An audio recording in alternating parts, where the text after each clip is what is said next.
Guys, excuse me for interruption.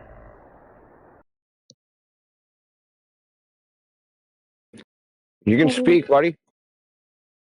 Speak.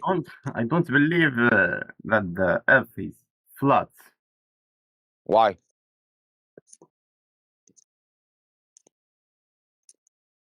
Because why Never. not? Well, you see it. It looks flat, right? No, like the sun and the moon. Yeah, that's not the Earth. They are all have the square the cycle shape. So, The sun and the moon and stars. are those things the Earth? No, why should the Earth be different than them? Why should it be the same?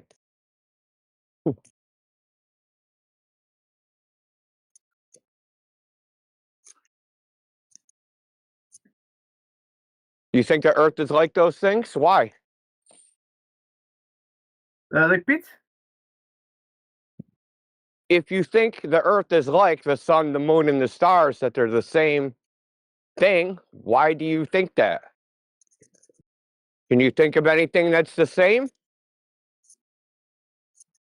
Are there people on the sun? Are there trees on the moon? It is a good question to ask you as well. Why do I think they're different? Hold on. I Yeah. got an ambulance. Yeah, so I think they're different because everything we observe is different.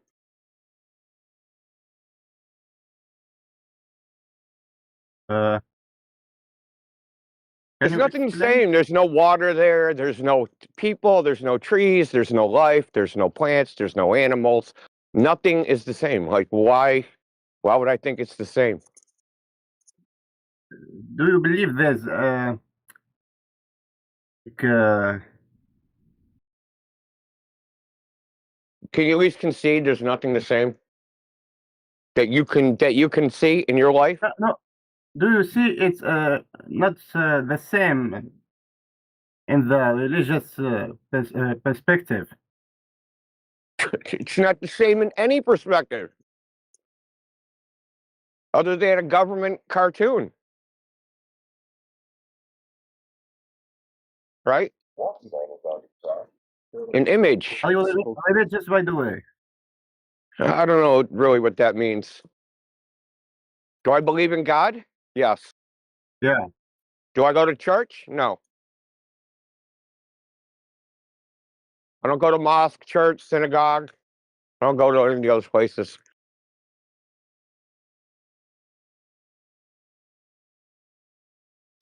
To me, religious means practice, right? You go there, you go to the mosque, church, synagogue, and you worship with a community. I don't think that's the same as believing in God. That's a different thing.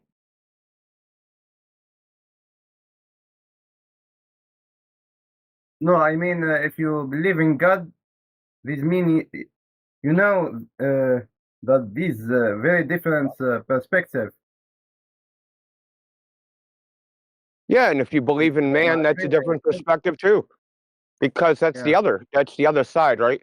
Either you believe the words of God or you believe the words of men. We all believe that this is different because of God Himself, like this specific design. Well, if God says the earth is flat, but men say the earth is round, who do you believe? Do you believe men or God? That God say Earth is flat. Can you give me the source? In the Bible, in the Christian Bible, well, in the Hebrew Bible too.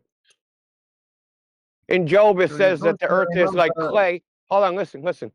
In Job, it says the earth is like clay pressed by a seal. And if you know what that is, when you press a seal into clay, it makes it flat.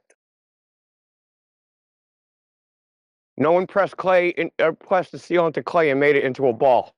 That'd be quite the trick.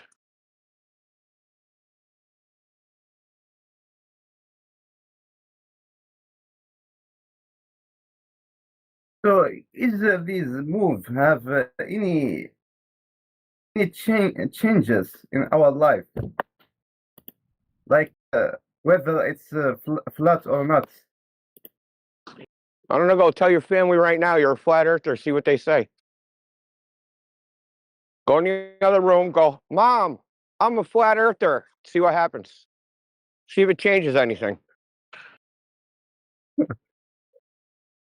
Yeah, exactly. It'll change something. They'll think you're crazy. Right? Yeah. Okay. Why would they think you're crazy?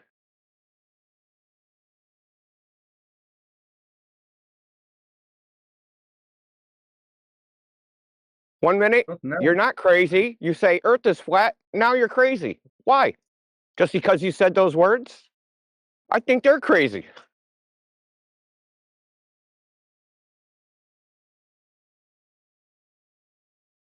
Look, when you go, Convinced look, you to believe. Yeah. I was already a globe earther. Okay, I believed in the globe for 50 years.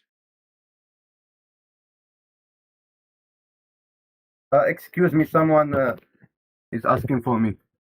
Okay, no problem. I don't know why they ask us what would change our mind. We already changed our mind. Show me you can change your mind.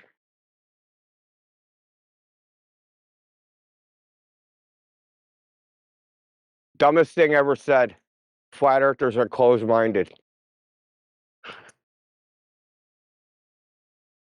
We ain't so open-minded that our brains fell out.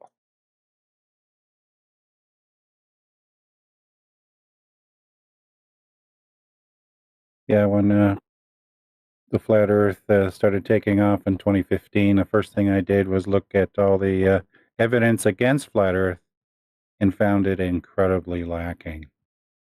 Me too. The very first thing I looked at was surveying, right? Like that's where the answer is. They're measuring the Earth. That's where the answer. They measured a globe. Turns out they never measured a globe. They took a bunch of measurements and put them on a globe, but they didn't measure the actual globe.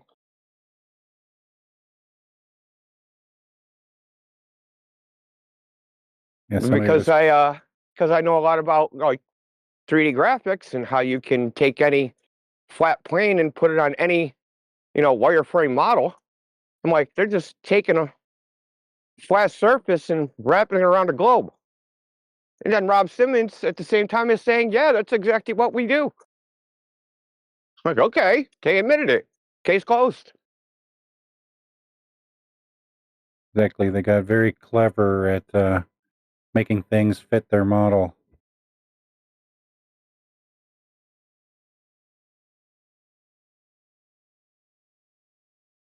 I got to figure out how to sell intellectual duct tape.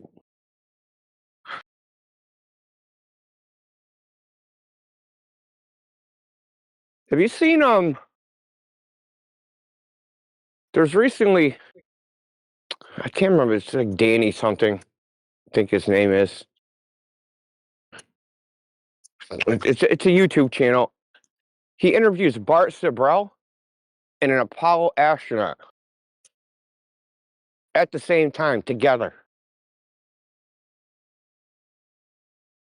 They're sitting there talking about how it was impossible for a rocket to go to the moon, that they would need to put rockets into orbit to refuel the rocket to go to the moon because it would take too much fuel just to get into orbit.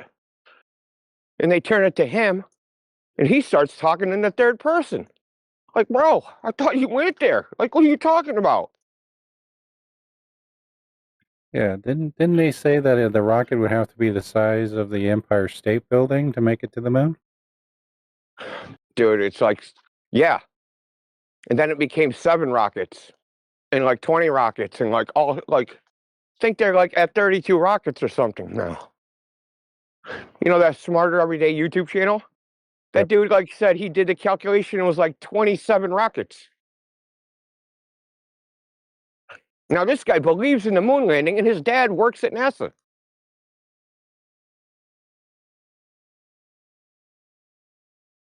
The wheels are falling off the moon hoax, man.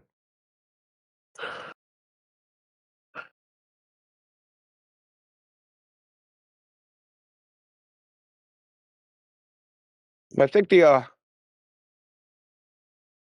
Apollo guy is going to meet an untimely demise, man, because he did not acquit himself for someone that said he went there.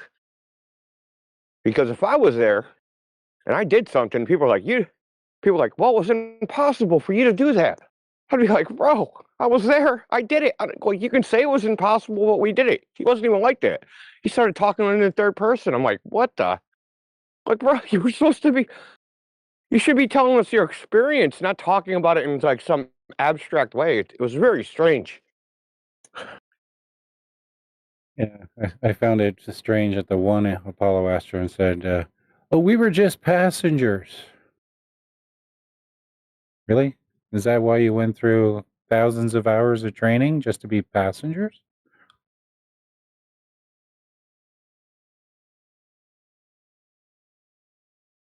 They're probably patient zero of MK Ultra.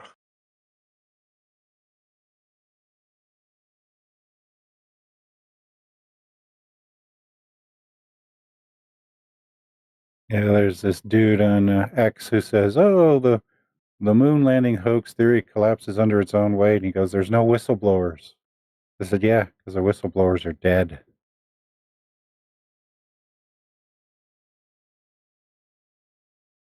And that taught everybody else to keep their mouth shut.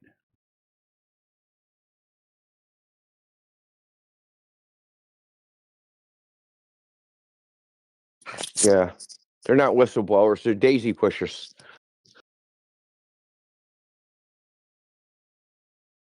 They're pushing up daisies. Yep.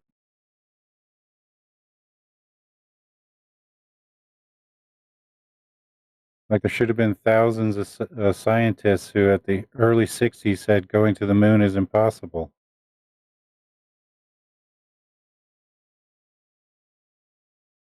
But they decided getting research grants was more important.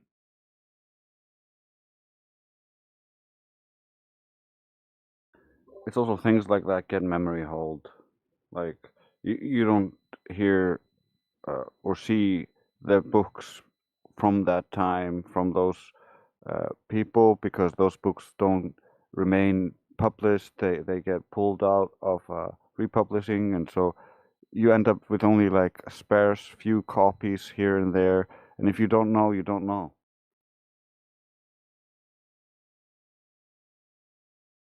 So I was listening to one of the Apollo detectives guy. He was talking about how he got into the moon hoax, and he read, I guess, one of the books, the moon hoax books, Dark Moon or something like that. And his dad was really sick, so every night he had to basically for 12 hours supervise his father and had to like be awake. He doesn't explain the circumstance, but he spent that entire time just downloading all the NASA images, all the NASA PDFs, and going through them, all the contractor documents, like everything, and highlighting all the reported problems that they said they had. And of course, there's thousands of them, right? And then going back and checking if any of them were ever fixed. And he was saying none of them were fixed. They didn't fix any problem that the contractors had in the development of any of the parts or pieces or technical problems. They just like, oh, we got this technical problem. It'll be okay. And just manufactured it anyway, allegedly. It's the same even with the documentation. It's like they made the program, they made the LEM, and then somebody said, "Oh shit, we don't have a proposal for the LEM." So they quickly made one up that's only like 1,000 pages or something. He goes, but if you look at the scale of that project, typically a proposal should be anywhere from 25,000 to 50,000 pages. Oh, I bet. Dude, that would be like a serious piece of technical machinery. Like Yeah. every nut, bolt, rivet, everything. We need to be hyper analyzed and then redesigned and then redesigned and redesigned probably like 5 times. Yeah, especially when you're doing something new for the first time. You need documentation up the wazoo. You know, and that's like Gem Panda's. His only argument for the moon landing is they couldn't have faked the paperwork. Well, they didn't fake enough paperwork. That's the problem. Yep.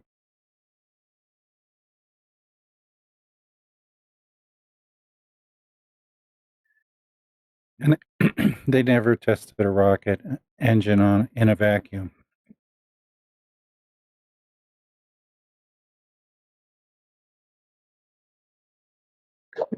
They never tested it outside of a vacuum.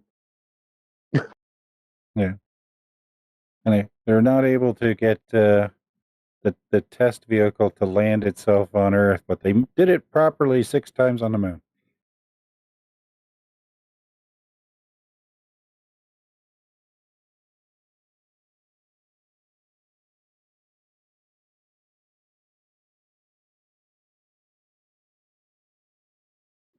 Yeah, I have a clip that's very apt for when you say the first moon landing astronauts were most likely MK Ultra victims. And here's a ex-CIA official and a judge basically confirming that. When Alan Dulles brought in all the Nazi scientists and so forth, they went to 2 places. They went to CIA and they went to the National Aeronautics and Space Administration, which in our world we call it not a space agency. And as Kathy O'Brien has said so clearly, that's where the bulk of the mind control has been done. It's pretty clear to me. But look at how weird they act. They don't act like normal people. Dude, they're put out there as like superhumans, but they have to be like crazy autists. Because not only do they have to be like expert engineers, they're also expert pilots, they're also expert repairmen, they're also expert mechanics, and they're expert photographers, and they're at like expert level everything.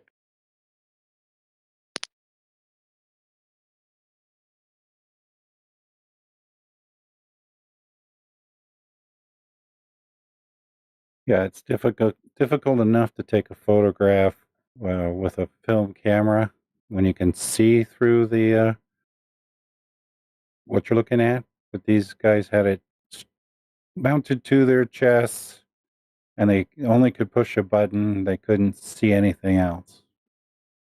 Oh, and you had back with film, you had to know the light levels to adjust the exposure. So all of them are also exposed perfectly. Right, at just the right light level, turning a dial that they had no way to know what setting the dial was actually on. Yeah, you set up the camera, then strapped it to your chest, and then you couldn't do anything with it other than press the button for the shutter. But the batteries worked perfectly in that vacuum and at those temperatures. The film worked properly, even though it was exposed to cosmic radiation. Just amazing, all this stuff. But listen, they trained in the desert and took a bunch of photos that looked just like the fucking moon in the Arizona desert, training to use the camera, but not with spacesuits, but like with their regular stuff on. I think they trained for a little while in the suit, but that was like 6 hours of training. But that wouldn't be normal because the suits wouldn't be pressurized and they wouldn't have the weight on them, and there'd be a whole bunch of differences. You know, because you always train in an environment you're not actually going to be in, because that makes you better. That's how that works. And how dare you question the intelligence of this man? I'd go to the moon in a nanosecond. The problem is we don't have the technology to do that anymore. We used to, but we destroyed that technology, and it's a painful process to build it back again.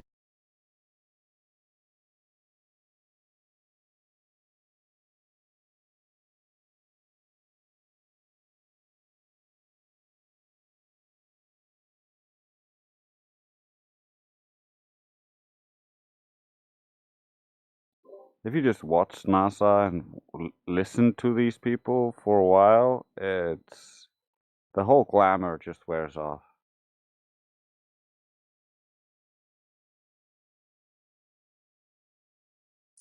Dude, you saw what Feynman's opinion of them was. I swear to God, dude, they killed Feynman. They killed his ass. They gave him the same thing they gave Arafat. They fucking stuck some polonium under his desk and killed him.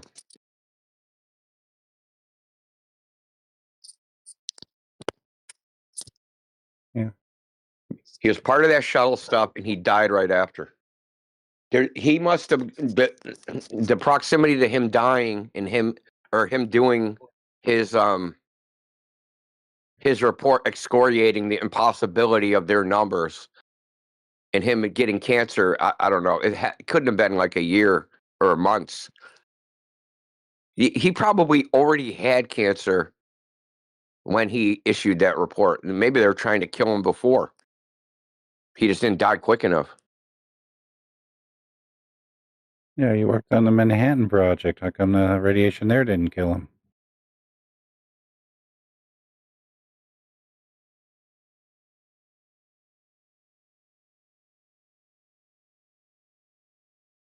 I have a short recording here from a lady at the World Economic Forum. Becoming much more proactive. We own the science, and we think that the world, should know it, and the platforms themselves also do. But again, it's a huge challenge that I think all sectors of society need to be very active in.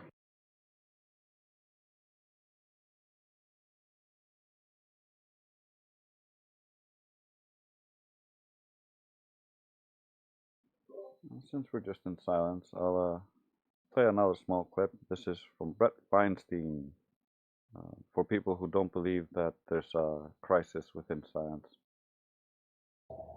We have a situation in which everybody sees the problems. And so when Sean does a 4-hour podcast, which I think maybe 3 hours I'd recommend to anybody, because Sean is one of the best explainers and also extremely good at mathematics and keeping true to actual physics in terms of his understanding. He then goes into this thing that there is no crisis in theoretical physics. And as one of my physics colleagues said last night, the first rule of Physics Fight Club is don't talk about the problems with Physics Fight Club. There is a self-evident crisis. I can show it to you numerically. Somehow, the idea is that a small number of people who are either at the top of the physics influencer pile, which is where I would put Sean, or at the top of the prestige pile in research, have held a view that is completely at odds with reality, whose key feature is the exclusion of different perspectives.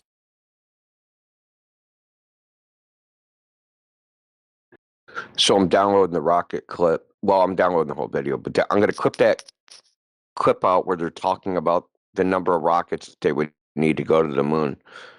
It's really good, and then we can play it.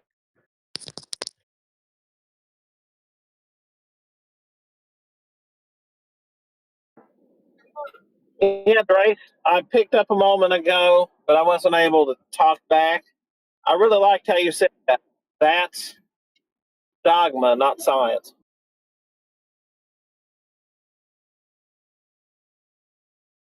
I'll have that in just a moment.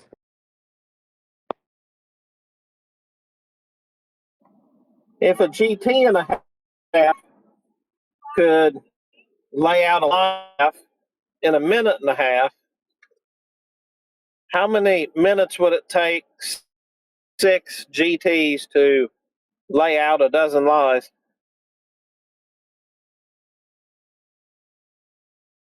All right. Almost ready.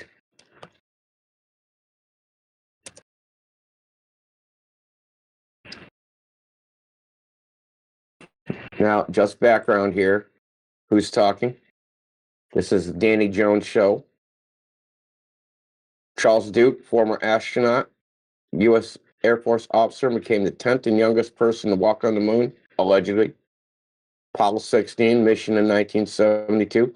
And Bar Sobrell, filmmaker, It was written, directed, and produced.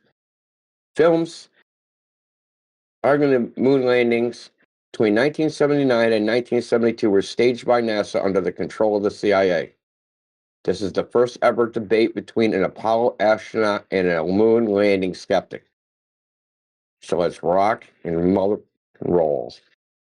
Now this is a clip. It's just talking. You'll figure it out. I don't want to poison the well. When was this film? Recently, this was done December 1st. Wow, that's cool. Yeah, play it. Is the bot not working? I don't hear anything yet. I can play it if you want. Yeah, it's in the chat, dude. Just Saying it it's himself. There's not enough fuel to leave Earth Oh, there it orbit. goes. Let's hear It is Von Braun commonly saying that. believed that men will fly directly from the Earth to the moon. But to do this, we would require a vehicle of such gigantic proportions that it would prove an economic impossibility. Calculations have been carefully worked out on the type of vehicle we would need for the nonstop flight from Earth to the moon and return. The figures speak for themselves mathematically. 3 rockets would be necessary, and each ship would be taller than the Empire State Building, 100 stories. Apollo rocket was about 30 stories, and weigh about 10 times the tonnage of the Queen Mary, or 800,000 tons times 3.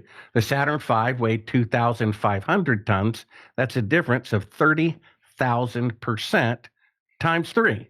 Now go to clip 18 and you'll see that Elon Musk just said. All right, Bart, pause. Where did you get that quote from? It's from his book, Voyage to the Moon, written by Von Braun. Is there a way we can find that quote on the internet? Probably. I mean, we bought an old copy of his book. Okay. And it was written by him and quoted by him. Okay. So if it's on the internet, Steve will find it. What's the purpose of this discussion? You don't know. The purpose of this discussion is that we didn't go to the moon. Allegedly. You're just that's proving what I'm if you're acting like you don't know, it just proved that you're acting during the interview.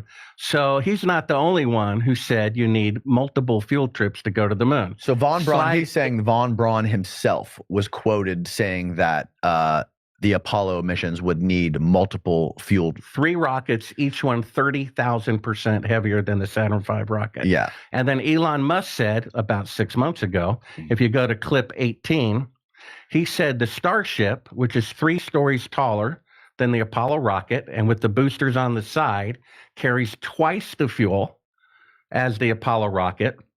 He says it will take 15 launches, or the equivalent of 30 Saturn V rockets, in order to leave Earth orbit.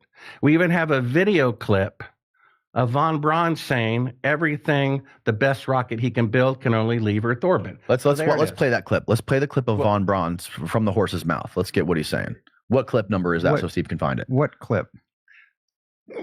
That one I didn't include, but how can we find it? Just go to Sabrel.com. It's one of the links of the book.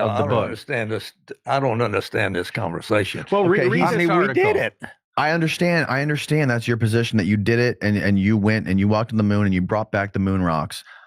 But why would Von Braun say that it was impossible to get to the moon without multiple fuel trips? I don't know. I never heard him say that. Well, we got a video allegedly. Okay. Well, and look at the clip of Elon Musk. I want to see the clip of Von Braun. Show us where to find the Von Braun clip. Let's stick to one thing. Says he doesn't have it. Well, if you go to Sabrel.com and then go to Moonman Links, look for the one that looks like old 1950s color. And there's one of Von Braun. I don't know what clip it is, but in the meantime, while you're doing that, no, wait. You're getting too far ahead of yourself. We're here now. Where do we go? Scroll down. Keep scrolling. Keep going. Keep going. Maybe you can find it on YouTube. Maybe you can find it on YouTube or something. Yeah, I decided not to bring it, but Von Braun says the largest rocket that we can build, it's with Disney film, can only achieve Earth orbit. He says it word for word in a quote from my book. And now we have Elon Musk. If you go to the clip of D18, he's saying the very same thing. Look at D18. Read the headline and read the highlighted part. Okay. This is a headline from spacepolicyonline.com. Okay, at least 15 Starship launches needed to execute the Artemis 3 lunar landing. SpaceX will need to launch at least 15 Starships to execute the Artemis 3 lunar landing, NASA said today. So NASA said, so SpaceX will need 15 Starships to execute it, says NASA. Right, and Starship they cannot create twice the fuel. Starship cannot fly directly to the moon, but must refuel in Earth orbit before setting out for deep space. Yeah, that's what the clip of Von Braun says that I didn't include, that you can go to the moon if you do multiple trips of fuel and ferry the fuel first. And now you're going to love this next clip. Go to clip 19. This was said less than a year ago by a rocket scientist who works with NASA. And he says it's going to take possibly more than 15 trips of fuel in order to leave Earth orbit and go to the moon. So we did do it. Is what you're saying? I don't know why you Go ahead, keep play it. acting surprised. Go ahead, play it. You're just proving you're acting. You know, you came in here and reminded me of a phone call we had 20 years ago when I said I have proof we didn't go to the moon when I found the footage. So, Might okay, be who's this some guy? Issues Yeah. in how people communicate about it. Like there's some architecture problems that people are unwilling to talk about these days because of how they got there politically. And I was like, you know what? I just want to go say the thing that nobody's saying. So that's what I decided to do. Now, a lot of people I respect, when I was doing my research and asking these questions, they said, be careful, Destin. If you say certain things, this might change your relationship with NASA forever. And I thought about it and I decided, you know what? This is the truth. And this is what needs to be said. I did not understand until this week when I really thought I was going to embarrass myself in front of you guys and then decided to further embarrass myself in front of you guys. I didn't realize that in order to get the human lander to the moon, we have to launch a bunch of additional rockets to tank up in low Earth orbit. I didn't know that. And I'm like, well, how many rockets do we have to do that with? And they're like, 6. And then I start, because Who is this? He's a rocket scientist building rockets for NASA. What's his name? I don't know. That's would be important to know. That guy, he's a YouTuber. He has a channel called Smarter Every Day. Smarter Every Day on YouTube. Okay. So he's saying it's going to take multiple. Let's finish playing the video. Yeah. I know people. I start calling people. I was like, dude, really, how many rockets is it? They're like, well, boil off. And okay, so I was like, some people were like, well, it's looking like 8. I was like, 8 rockets? We have to fire 8 rockets to fire 1 rocket to the moon? And then they're like, I mean, that's what they're saying, but it's probably more like 12. Really? And then I was like, you know, I'm an engineer. I know how to do this stuff. So I started to account for like nominal schedule slip and boil off. And this is how many rockets it's going to take to fuel up that thing to get it to the moon. I've done the math. If you had any questions. I found the Von Braun clip. It's D17 there, Steve. Okay. Von Braun says the biggest rocket you can build can only achieve Earth orbit. You need multiple fuel trips to go to the moon. Okay. Says it on camera as well as in print. All right. This will be good for Charlie to see. Charlie, watch this one. Here to reveal a plan for a trip around the moon is the chief of the guided missile development at the United States Army's Redstone Arsenal, Dr. Werner von Braun. A voyage around the moon must be made in 2 phases. A rocket ship taking off from the Earth's surface will use almost all the fuel it can carry just to attain a speed great enough to balance the pull of gravity. Unpowered, it will then keep circling the Earth in an orbit outside of the atmosphere. This is the first phase.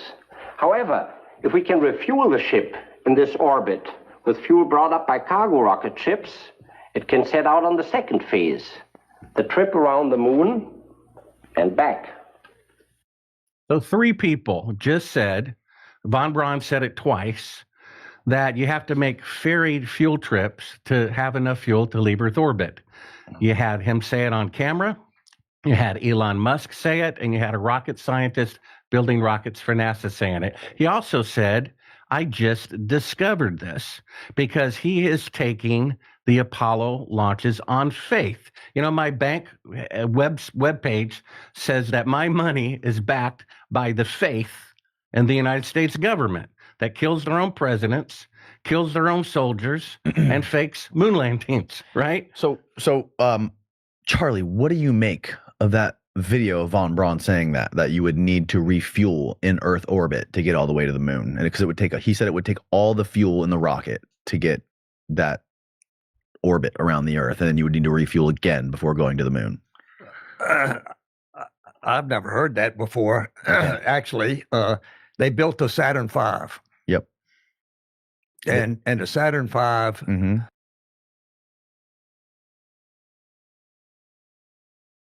Yeah, I clipped it there just because he just starts talking in the third person. He doesn't even know what to say.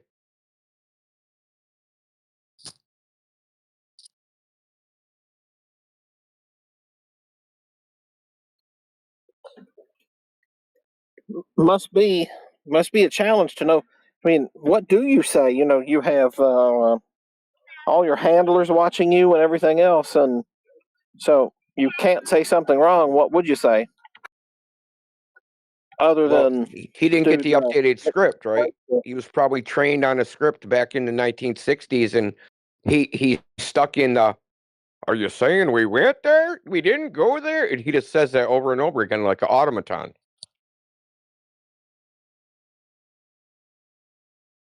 This will be a really moon good rocks. clip to present to the Globers, you know? And look, I'm not even going to spill the beans on the smarter everyday dude. I want them to start slandering him. Okay. His dad worked on the James Webb Telescope and has worked at NASA for something like 30, 40 years. This kid grew up mingling with these people. That's why he said, "Oh, I know a bunch of people." He does. They know him from like when he was a little boy. He's known these people. He's totally integrated into their culture. That makes perfect sense, you know? You'd expect a backstory like that for, you know, the poster child of science to the youth on YouTube and He's stuff also like that. the one. He's also the one that went around with Don Pettit and said, "What do you do if you get a leak?" He's the guy that asked him that question. I thought that was Veritas or something like that. No, it's smarter every day. Was it? Is it the same dude? It's just Yeah, changed he's their also name. the dude who showed the baffling behavior of the balloons. I'm not aware of that. What, describe that to us. It's when you put a helium balloon in a car and weight in the car. So one weight is hanging from the ceiling. The helium balloon is tied to the floor.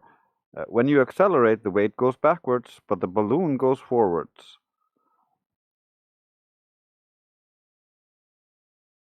Yeah, that's weird, but there's actually an explanation to that. The explanation would be that the air in the car moves backwards, right, and pushes the balloon forwards. Yeah, but it bunches up at the back, essentially.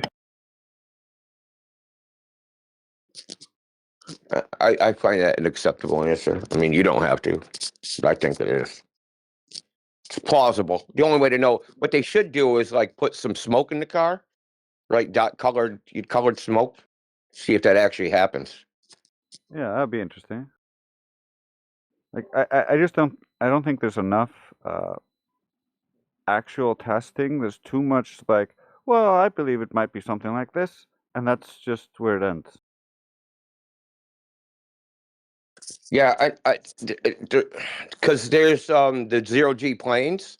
They got helium balloons in those, and when they go into 0G, the balloons go to the floor, which I thought was crazy. Like I'm like, like the air thing doesn't even explain that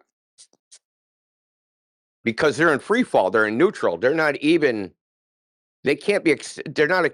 Well, I guess they would be accelerating technically. Could I comment on something regarding the clip? Oh yeah, like I said, Just quickly, I played it for comment. Indio, do you have the source for that? So I want to put it in my Flat Earth Central server in the library there. Did you? Yeah. Do you want the YouTube link? Yeah, something like that. That'd be Yeah, good. I'll DM it to you. Yeah, This was awesome. done Thank on you. December 1st, so Awesome. Yeah, this was very recent. This was the actual astronaut versus who was he against?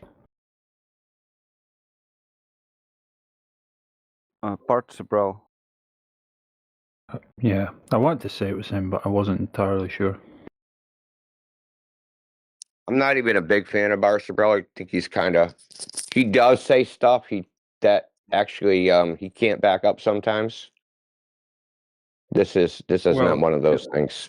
At least he substantiated everything in that clip there, and that was pretty damning by itself. But what I wanted to comment on, but I need clarification, is when he started speaking about the rocket engineer at NASA just finding out that it's going to take like 6 rockets, and kind of his like, how do you just find out something like that? You know what I mean? Wouldn't your head be in all them numbers every day, all day? How does that just like blindside you? I think that was pretty telling in itself. Dude, he's at a debate about the fake moon landing. He's like, "What do you mean you're saying we didn't go there?" Like 3 times. Like, dude, are you senile? Like, fucking, didn't you read your email? Like, how did you get here? Like, like, where am I going? Going to a debate. What are we debating? You not going to the moon landing? Gets there. What are we debating? Like, come on, bro. I mean, seriously, his responses. He like Bart Sabro didn't even have to say anything about the rockets. Like, just the response. Hey, people said you didn't go to the moon, and then he starts talking in third person. Like, that's cuckoo for Cocoa Puffs, man. Yeah, I mean, we talk about handlers and all this, but like, handlers put him in this position. Surely. Look, bro, Yeah. if I said, "Hey, man, what'd you cook for breakfast?" and you started talking about how frying pans work, right? Like, I'd be like, "What? Like, apparently you didn't have breakfast, or you lost your mind, right?" Well, frying pans go on top of the stove, and they get heated up, and occasionally, eggs are broken. And like, yeah, I want to know what you cook for breakfast. Like, I didn't How old need is a this fellow? freaking. It's great. Nobody does that. No, like only psychos talk like that. You sure it's not early onset dementia or something? I mean, I guess it could be, but Well, not maybe early onset, but early stages of dementia. I mean, yeah, I clipped out that one part. They also go over the radiation. They go over the moon rocks. They go over a bunch of other stuff. But the only part I heard was that one part. David Banner, he's a flat earther. He's a British flat earther. He like live streams on Saturday, and he was playing that, and I'm like, holy shit, dude, this is gold. Sure, yeah. I wonder what the end game of putting these things out to the public is, though.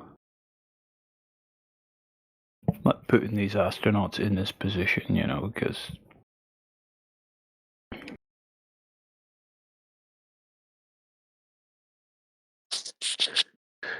they're just like, I wonder if they're trying to create like a soft landing environment to finally admit, yeah, the original moon lands were bullshit, right? But Well, we you really also got to had to think make them, about, right? We're going for real now with Artemis and all that. yeah. Well, I mean, think about it though. The people that ran that, right? So say it's a secret compartmentalized, like super secret compartmentalized, right? There's only a few people that know. If you have a couple deaths, now people don't like. What if his handlers died, and his handlers were like freaking 90 years old? You know what I mean? How did they pass the torch? Maybe he just outlived the people that were in the program, and there are no handlers, and he's stuck in his Manchurian Candidate mind control loop. Poor guy. Yeah, something like that. No one said the word that gets me out of it. I'm stuck in the fucking loop.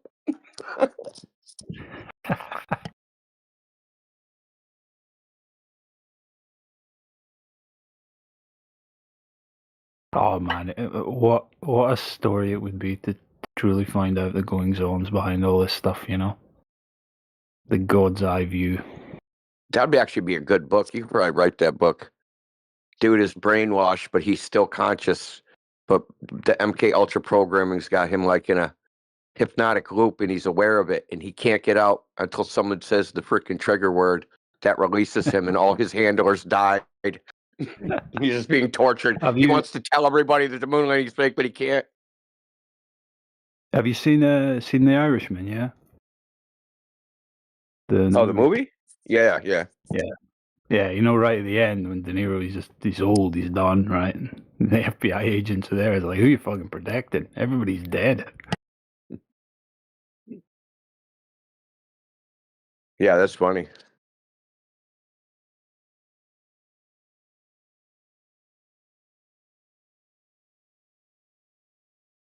That's why, you know,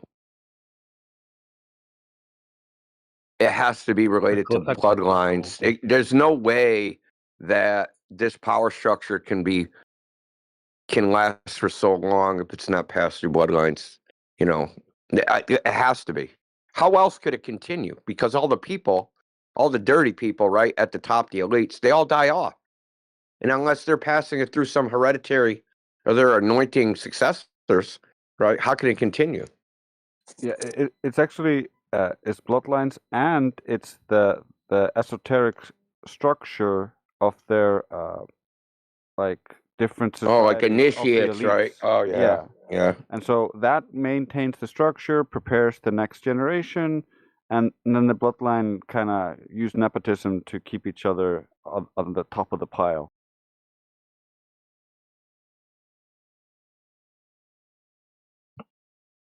In any other words, it's called inheritance.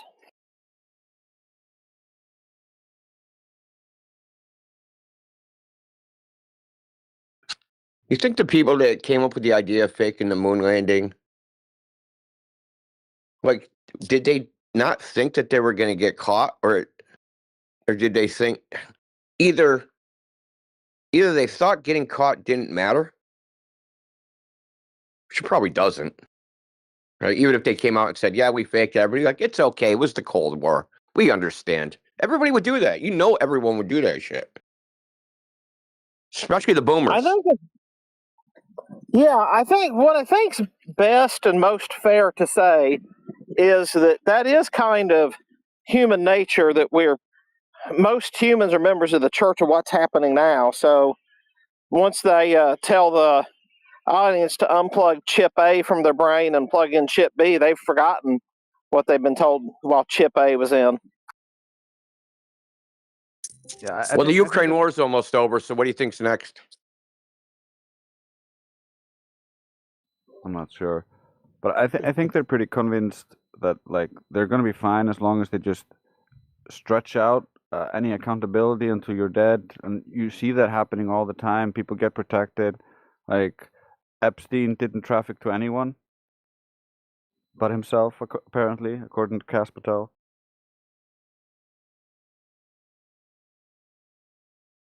But after like those people grow a little bit older, like you'll get like in 10, 20 years, you'll get like, oh, these people did bad stuff, brr, brr, brr.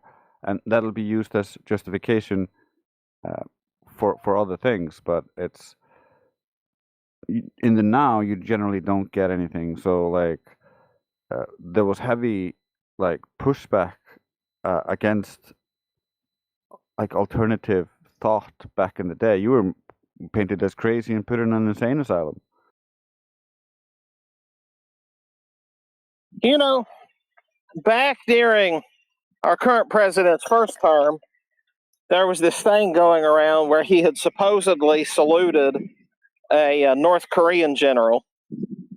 And of course, that's how it looked in the picture. And what he was doing is he was returning a salute while a big number of them were all kind of saluting each other and stuff. And, you know, there are still people that talk about him just as if he just walked up to a North Korean general of some sort and saluted him, even though it's been long debunked. And that's how, once you've told the lie and it's accepted, most people will never let go of that lie.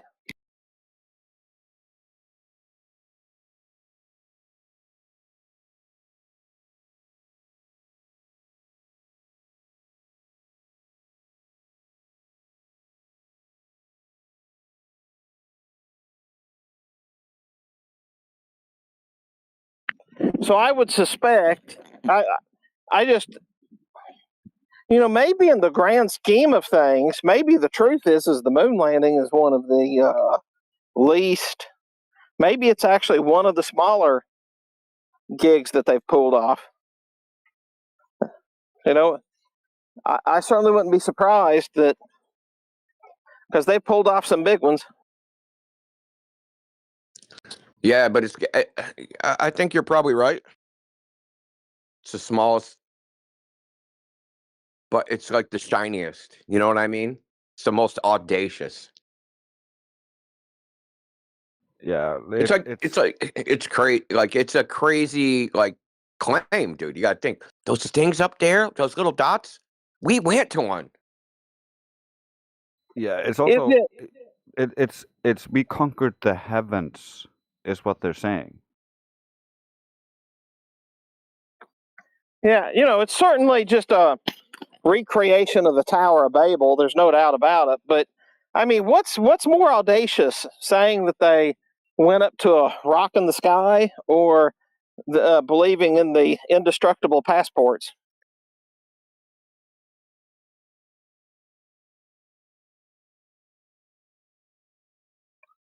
I mean, to me, the indestructible passports is far more audacious.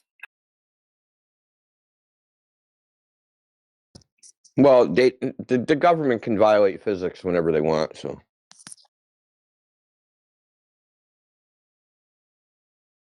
Worse was the building that collapsed despite having almost no fires.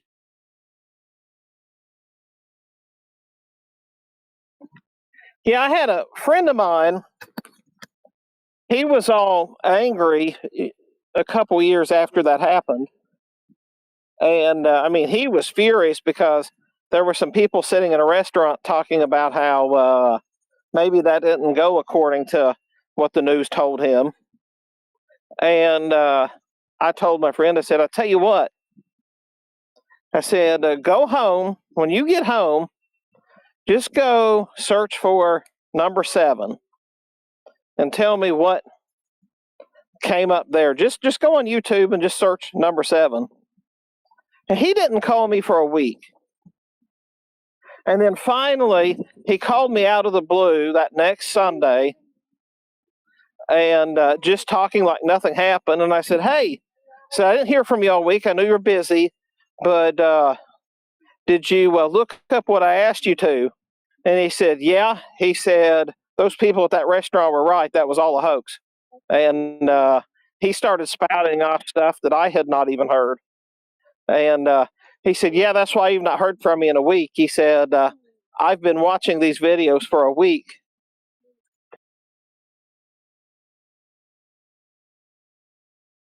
It's pretty audacious to claim that no one in Washington, D.C. saw a fully loaded commercial airliner do a freaking corkscrew dive into the Pentagon, nor did any of the 200 cameras surrounding the Pentagon. They all missed it, too. That's pretty and audacious. there they had these wonderful indestructible And no wire debris. spools. I forgot the Pentagon. The Pentagon, it automatically just eats metal debris. Yeah, even the engines disappeared. Yeah, and there were these indestructible wooden wire spools there. Just unbelievable. I mean, now I'm going to play devil's advocate for a second.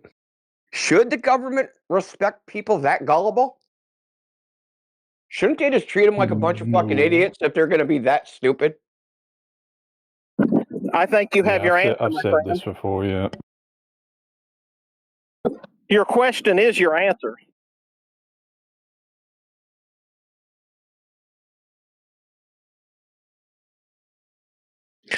I mean, why are we whining about it? Maybe they deserve it.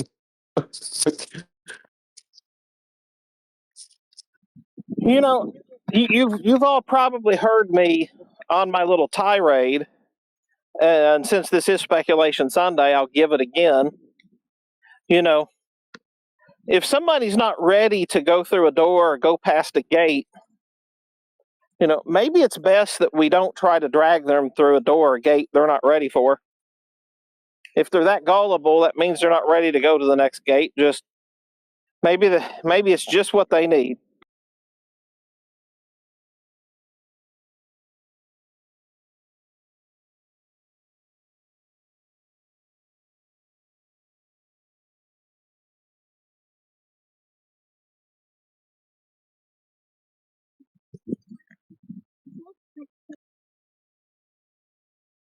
Well, that's what I think about like 80% of the people that come in here, you know. They're just chilling, hanging out in whatever kind of arbitrary other channel that's, you know, challenging nothing fundamentally. It's all day-to-day stuff. And then they pop in here and have, you know, everything shattered in one go, right? They're not ready for that. No doubt, and in a moral sense, if you drag somebody through a door or a gate to somewhere that they're not ready to be, you know, like it or not, you're kind of responsible for their condition to an extent. So my kind of theory is maybe it's best that we keep that in mind. Maybe throw out a few breadcrumbs so they can come back when they are ready, you know. Yeah, I used to say something along them lines. Say, you know, if you're kind of involved in burning someone's house down in any way, you should probably be responsible and helping rebuild it too. But I don't care at this point. Like, the world is going way too fucked, way too fast. I don't have the time to be rebuilding these guys' houses. Yeah, that's kind of my point. In that case, just don't light the match and let them leave a few breadcrumbs so they light the match themselves, I guess. But I guess my opinion's changed on it because, like, realizing the reality of the world is not that fucking terrifying. Just grow a set, you know? Like, we're coddling these people with that kind of thinking, you know? well, but also we don't also know what their mental situation is. We don't know what world they live in. Like, for instance, if they've got a kid, if it's a kid of some sort that's 16, 17, or 18, and they've got a parent like Brenda, what could possibly happen? You know, we don't always know what happens on the other end of the Discord line. That's the Certainly, only. but I mean that's minutia that you'll just never be able to account for, and you'll just be endlessly tripping over yourself trying to, you know, walk on eggshells essentially. Well, I don't think we need to walk on eggshells. I just think that, like, the moment somebody starts to break down or something like that, rather than keeping them in the spiral, just, hey, sorry, it sounds like this conversation is not ready for you. Come back to us tomorrow. Come back to us another day when you're a little more reflected. Adios, Yeah, pal. I agree with that. I fully agree with that. That we should invite people to leave far more often, or even just turn our back on them and move to someone else instead of constantly pestering and pestering. One flat earther leaves, another flat earther comes in and has their hours time with them, you know. That type of stuff I agree with. Yeah, 100%. Yeah. I mean, I'm not, now don't get me wrong, I'm not for mollycoddling somebody, but if somebody can't handle the conversation for whatever, or we get the idea that something ain't right, you know, it is best to move on. But regardless, I just find it interesting that the stuff that people will believe, like, once upon a time, they told pregnant mothers, oh, take this thalidomide, it'll be good for you. You know, they did all kinds of stuff, all kinds of health and science scams out there that they pull off. You know, sometimes I wonder if they gave us the moon landing so it keeps us busy for and not focusing on the really important stuff.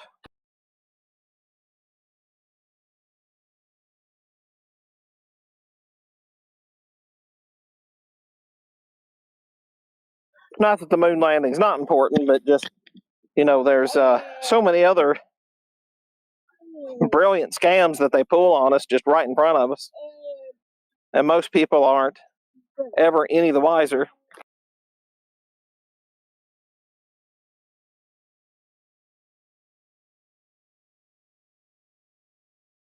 Yeah, it's no doubt that they put stuff out there. We just go back and forth on and waste our times while they just get on with what they're doing.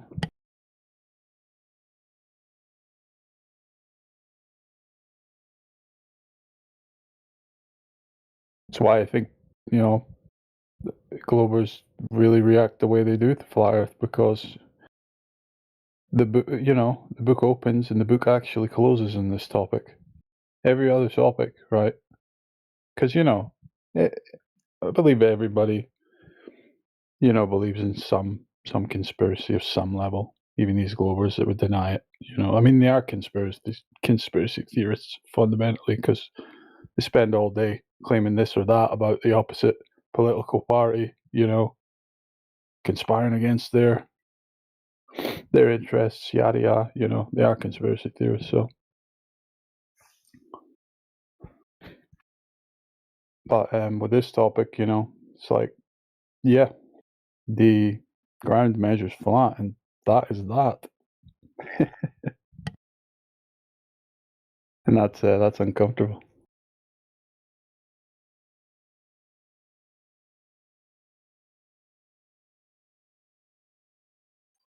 Yeah, no doubt. It's interesting. I was in talking about Washington D.C. I was in Washington D.C. last month, and so I used to not. I didn't actually ever live there, but I practically lived there. I spent a good number of weeks in 2000 and a good number of weeks in 2001, and then in 2002, just northeast of Washington D.C.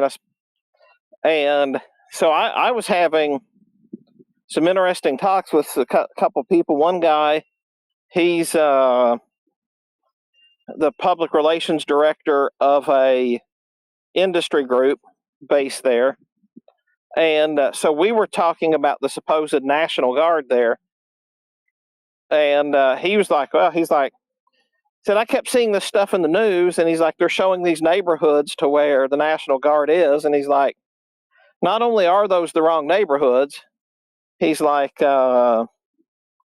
he's like, what's reported in the news about living here is nearly always wrong.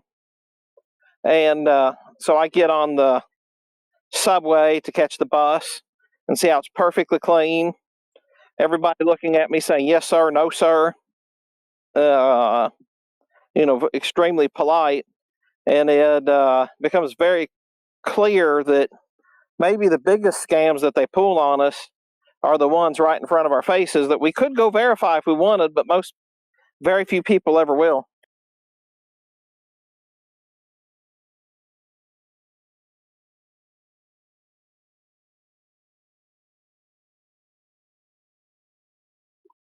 He was just of the bend that, it makes for good news theater, infotainment theater, that they gives them good screen time.